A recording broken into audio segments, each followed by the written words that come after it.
You've seen that. So now let me go on to a kid's cartoon. I'm assuming it's a kid's cartoon. It could have been an adult, but this is very revealing as well. So let's move on to that.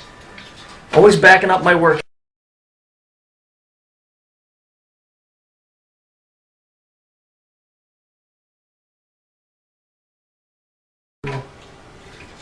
Okay, this is from a kid's show or whatever. But if we look on the bottom of it, it's a pyramid, and we see a plus or an X with 4 circles. A circle always represents time. So then we've got the X, which represents a cube. So here we have a time cube on the bottom of a pyramid. And remember, most of these cartoons that are made are by guys that are in the know. They know what's going on. So they incorporate it. They incorporate it into cartoons and in songs and into movies. And so for whatever reason, whether to stick it in your face so they can, go home and laugh and get drunk and say what a bunch of dumb assholes, or for whatever reason, they do this. Okay? Maybe they're trying to help you. I don't know. But I know this is a very long and hard trail to start out from nothing with, because it took me 12 years. So if they're trying to help, they could kind of help out a little bit just by telling you the truth. So here we see it. It's bigger. Each one of these represents time spinning in its own little space there. You see it? So that's a time cube, and that's what exactly is that hexagon on the North Pole of Saturn. But interestingly enough, just to back up my work, let's take another look at another piece here from the same show.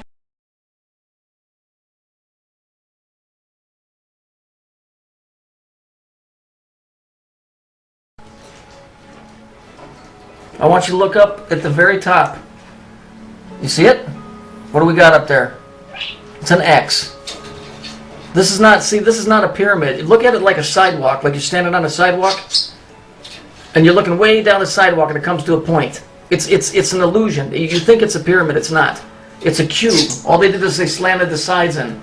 It changes it and hides the symbology, but that's what it is. So look at it like you're looking down a sidewalk. Okay, and here it is, way down here. Incidentally, that's what the Washington Monument. It's the same thing. They're all cubes. They just try and disguise it.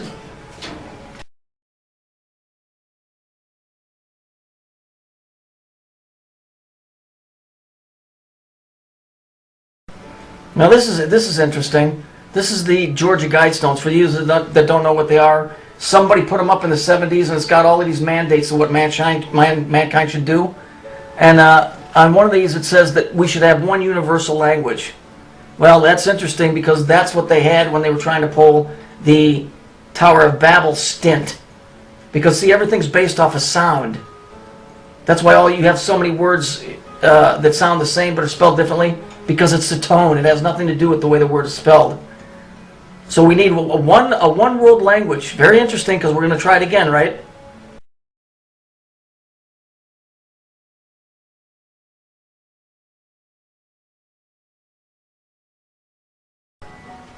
Okay, this is the actual piece. You'll notice that there's 4 great giant granite things. And those are positioned in an X formation. And then if you put the top on it, as you can see it, that's a box. So if you looked at it from the top, it would be an X box. Once again, this is representing, the X box represents time and space. Who's in charge of time and space? Chronos, the god of, or El. So when you tell somebody you're going to hell, you're really telling them you're going to El. Okay? That's what's going on. Like the word Dev-El. Okay? I-L is exchangeable with E-L, by the way. So there we go. So now you've seen that.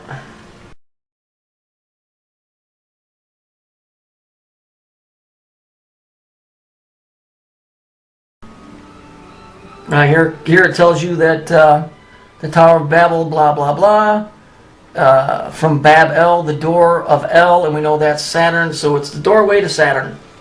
The Tower of Babel is the doorway to Saturn. Interesting. They hadn't left that out of the Bible, see, when they explained it to me when I was a kid. I don't know, for some reason they keep hiding the truth here. Imagine that, somebody lying to you through religious means.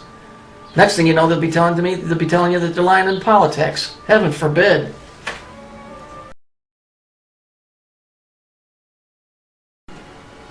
This is actually a very old famous painting of the Tower of Babel.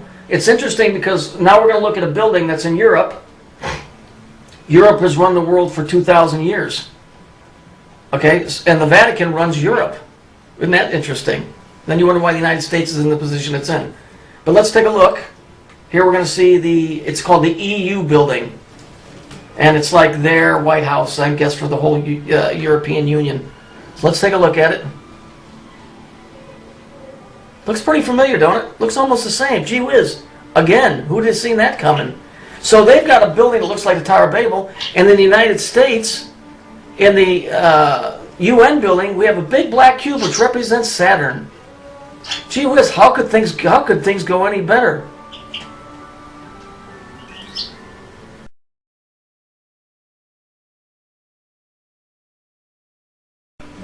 So let's take a look at this. It says blah blah blah, derived from Babel, blah blah blah. It's a 33 door. That's interesting. 33 as in 33-degree Mason. Blah blah blah of the Greeks. Saturn, the god of the deluge. For you that don't know what that is, the deluge was the flood. So Saturn was the one that flooded the world, huh? See, they never tell you who God is. Now you know who the god of this planet is. It's Saturn. It always has been. It's Satan. He owns this planet. Period. Get it through your head, you'll be better off. There is one higher than him, but that dude runs the show here. That's the guy that runs the show.